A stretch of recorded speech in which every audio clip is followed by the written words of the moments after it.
does the minister say anything about what must happen to the dockets at the time being handled by the task team upon dissolution of the team? Does he instruct or give guidance on what should happen in that letter? The minister's letter does not say anything about the case dockets specific. So he did not direct on what must be done on this docket. I am informed that the determination on what must happen to the docket was taken by General Sibiya through the written correspondence that he directed to his subordinate, which is the head of detectives, Lieutenant General Sentumule. So you annex further as MK10, a letter dated the 4th of February 2025. This is authored by General Sibiya, and you say that it was directed to General Sentumule. Could you just briefly tell us who's General Sentumule, whether she and how, fit in and how? Lieutenant General Sentumule is a divisional commissioner responsible for crime detection in the country. And she is stationed at the head office, resulting under General Sibiya as a Deputy National Commissioner. Your MK10, Annexure MK10 starts from page 187. If you could turn to that.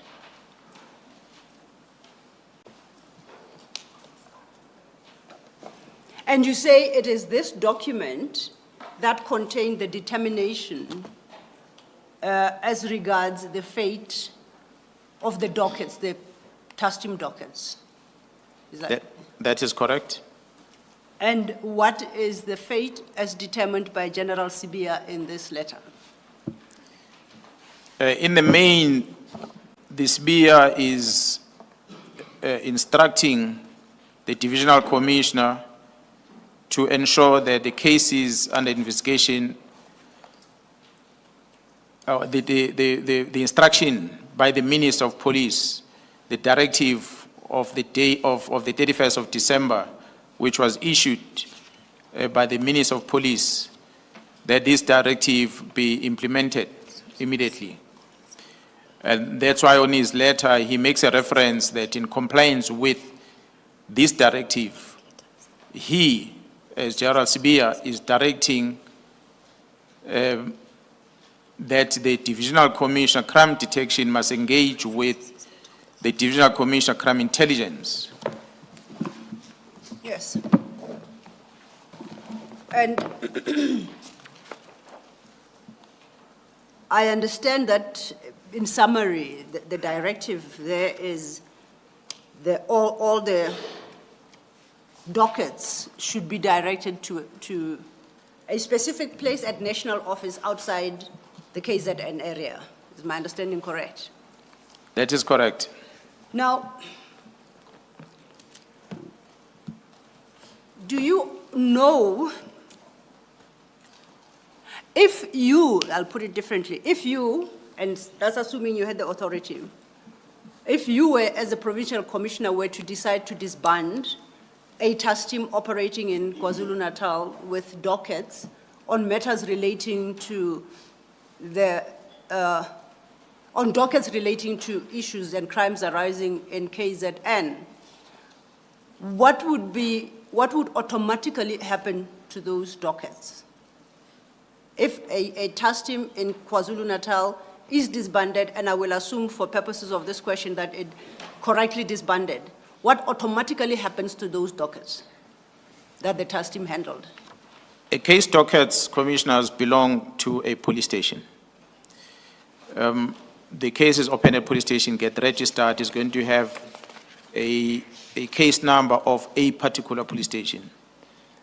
The docket might be investigated by a specialized unit, a task team, or whatever that is established. But on conclusion thereof, it goes back to the police station where it was registered. So if there was a decision to stop the work of this task team On dockets that are already finalized will need to be returned back to the stations, and dockets that are still under investigation will also need to be returned back to the very same stations. So that those dockets have been allocated to different investigators at the station so that the work or investigation work can continue. So what would be the basis to treat these particular 121 dockets differently, and that instead of going back to their respective police stations, that they are directed to come to national office? Would you know the basis for that? I just did not know what could be the reason, although later I discovered what could be the motive. Perhaps we'll discuss that later. We'll discuss that later, particularly what could be, but let's try and stick to fact for the moment. Commissioner Baloyi? Thank you. Mr. Law, before you step off the letter, and let me direct this so that you can formulate it your way to the general. In this letter, and maybe it's because I'm not familiar with police speak, where in this letter do you say that there's an instruction to deliver the dockets to head office? I think I can assist that by referring to the next annexure. Okay. Which is annexure, it's the same annexure, it's a series of letters. It starts at page 190. And the annexure, the letter at page 190 is dated the 22nd of 2025. And that also is issued by General Sibia. At item 2 of that letter, at item 1, General Sibia cross-references the letter under discussion together with another one of a previous date, 17th of January. At item 2, he states that in compliance with the Minister's Directive of the 31st of December 2024 and subsequent directives on the matter, you advise that this process should be finalized by Thursday, 24th April 2025. And it says this includes the transfer of all dockets, closed, currently under investigation, and in court to the Division Detective and Forensic Services. This is, once again, directed to the Divisional Commissioner, Crime Intelligence, and Detective and Forensic Services, same as the previous letter. Thank you. Thank you. Clarified. You followed my explanation to the Commissioner General? Yes, Commissioner, I could just confirm that the annex the marked 190, paragraph 2 is specific to that. Thank you, General. Thank you, General. So then it's clarified that at least in those 2 letters, the decision or the directive instruction is that the dockets be dealt with in the manner articulated at page 190, which is transfer of the dockets, whether closed, currently under investigation and in court, to the Division Detective and Forensic Services. Earlier, when we put up the organogram, and I checked my understanding with you, I'd understood that division to be a national division and to be one of the divisions that are under the auspices of General Sibia's division as Deputy Commissioner? Deputy National Commissioner, yes. Am I correct in my understanding? That is correct, Commissioner, as I put out in the structure that there are 3 deputies under the National Commissioner at the head office. Each of the deputies is overseeing specific functions. So in this regard, this division, detective and forensic service, it's a division that is headed by Lieutenant General Sintumule, and it results under the responsibility of the Deputy National Commissioner Crime Detection, which is Lieutenant General Sibia. So technically my apologies. I say, so effectively, they leave the control of the task team and/or the provincial commissioner, and they now will resort under General Sibia through the Division Detective and Forensic Services, which is a national function. Yeah, that is correct, Commissioner. They will have these dockets moved from one province and go over another province to a third province, from KZN past Free State and landed in Gauteng. Did you, upon learning, now let me put it differently, when did you learn of the intention to transfer those dockets and under what circumstances? We, as a standard practice that I'll do from time to time in the province, commissioners, would be to conduct an oversight on different functions that are performed in a province. And it so happened from time to time that we do what we refer to in the province as a case flow management session. And this is where we receive presentation, I receive presentation together with my deputies on different investigations that are running in the province in order to see performance of the investigation team, assess challenges that the team has, so you can support in areas where we need to support. During the session that was held in May, I came to learn that these 121 case dockets had been moved to Pretoria.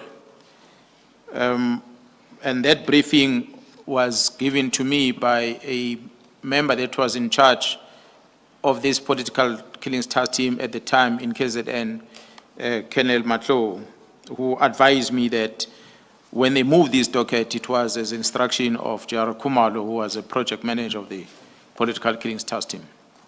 That's when I became aware, May 2025. May 2025.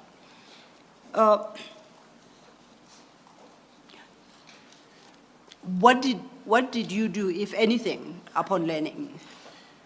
It would have been easier, Commissioner, for me to pick up a phone and call J.R. Khumalo because I'm in constant communication with him. But since, in my eyes, this was violating the law, I felt it's important to start putting things formally. So I wrote to J.R. Khumalo, inquiring about these directives that he has issued.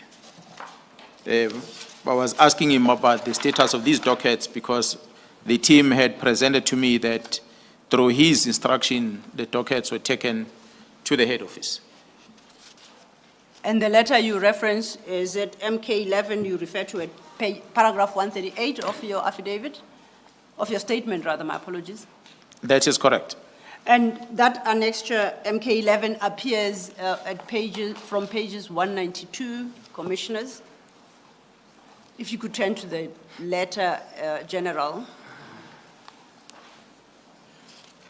Is that the letter? That is correct. That is the letter that I wrote to J.R. Khumalo, inquiring about these dockets. Now, it is clear from a reading of that letter that you made the inquiry to General Khumalo in the terms that you expressed yourself, but neither your statement nor your annexures say anything about whether or not you received a response from General Khumalo on these issues, did you? Yeah, well, General Khumalo did indicate to me that he had received instruction which led him to hand over these dockets to the head office. And that instruction came from the Deputy National Commissioner Crime Detection, J.R. Sibia, whom, according to the correspondence that was sent to Khumalo, it was not written to me, it was written to Khumalo, instructing Khumalo to bring the dockets, that the J.R. Sibia was acting under instruction of the minister on a letter of 31st that was disbanding the team. Now, do you know whether or not the demand of the transfer of the dockets to Pretoria was with the knowledge, concurrence, and support of the National Commissioner? Do you know that as a fact at all? Before that, how did Lieutenant General Khumalo convey what you've just said to you? Was it orally? He spoke to me on the phone On the phone. about what has happened.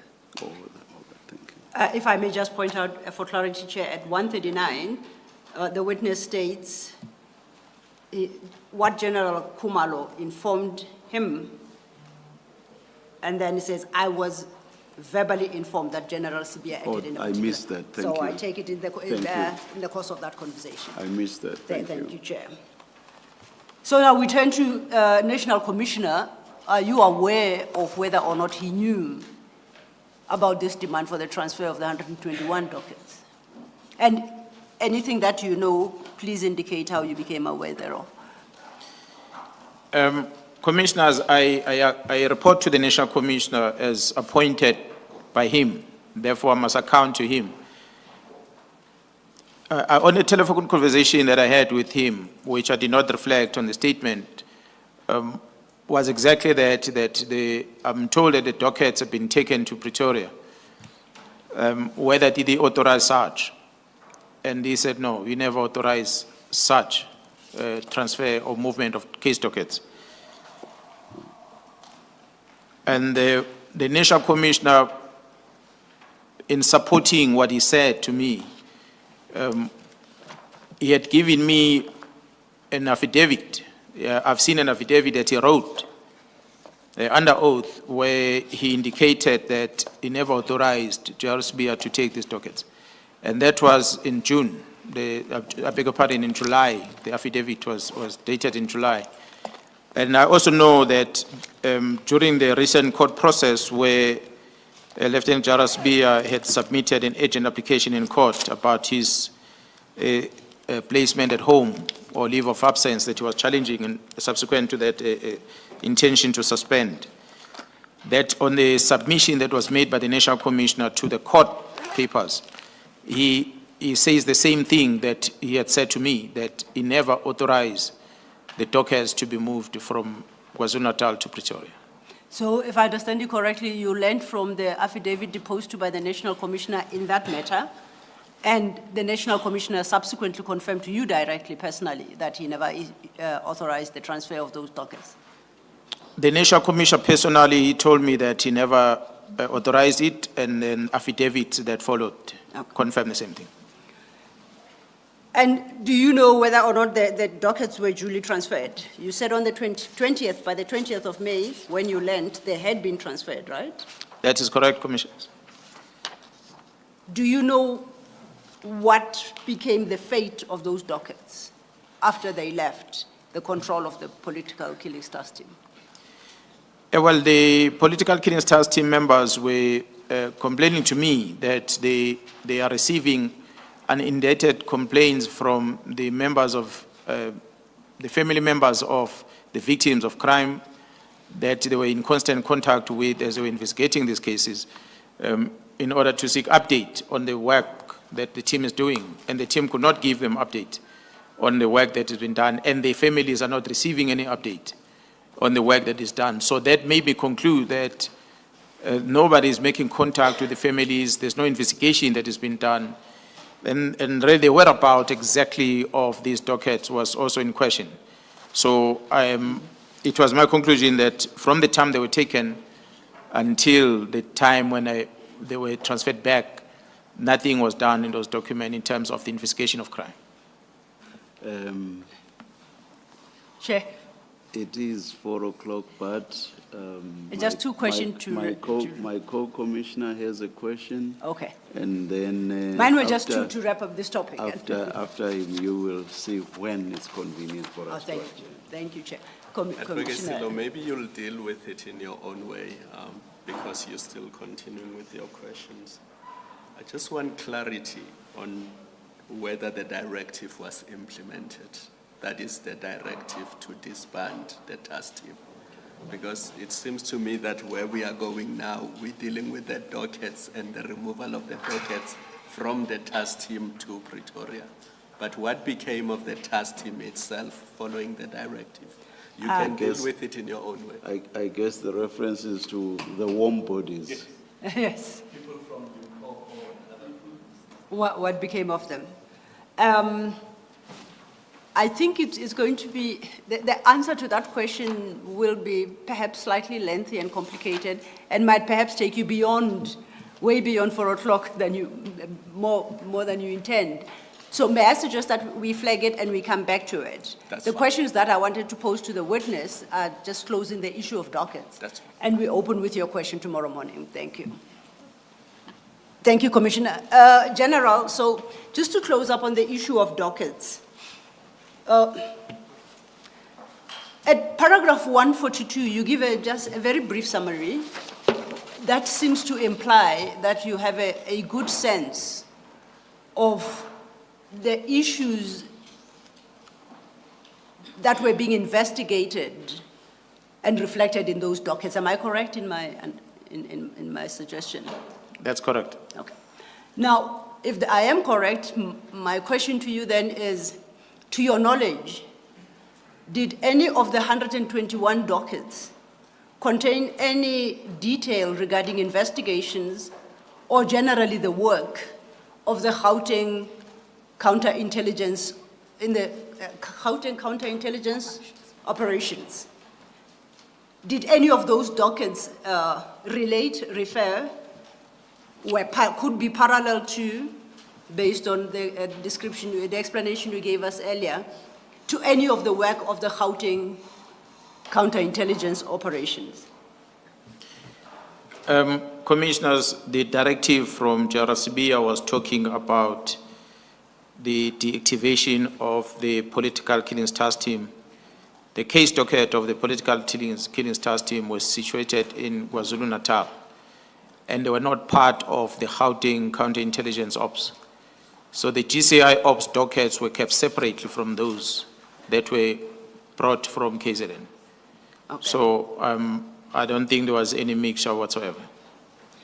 Now, in last question then, and perhaps very briefly, your paragraph 141 and 142, you speak of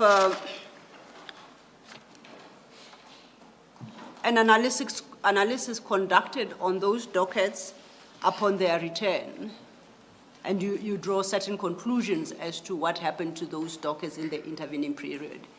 Would like to summarize that, and that will be the last question for the day. Commissioners, although this matter came to the public through the media briefing the National Commission had, again, thanking the media for bring this matter to the attention of the entire citizens, that when the media made an inquiry to the National Commission had already directed a week prior to that for the dockets to be taken back to KZN. And we had since convened with the acting divisional commissioner of detective service at the time, and we agreed together with Jaro Kumalo of how we're going to deal with these dockets that are sitting in Pretoria before they come to KZN, be mindful of a possibility that the commission might want to have a look at those dockets. So our agreement was that we are going to have these dockets audit conducted, page by page in each docket, to confirm that which was handed over at the head office, whether it is still intact as it's coming back. As the directive of the National Commission, it was explicit that the copies of those dockets must be made and kept at the head office. So the team had to then make photocopies, scan those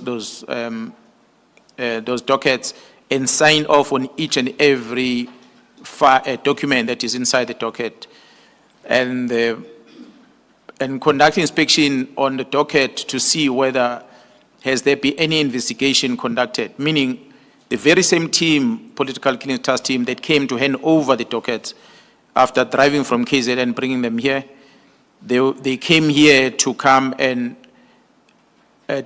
conduct an inspection on this docket to see the status, whether there is any entry that is made on these dockets from the time they were handed over. They did find few of them, maybe a small percentage. I will not give the exact percentage now, but few of them, there were some entries that were made in those dockets from the investigation team, from the head office, they said they were instructed to conduct inspection on the docket. As they were conducting those inspections, they had made some entries that they had confirmed, some of them, that the investigation is complete. They're supposed to be arrested, but because they're not empowered to do that, they are not investigating officers, they didn't do anything about it. They just confirmed that on paper, and they left it there on the docket.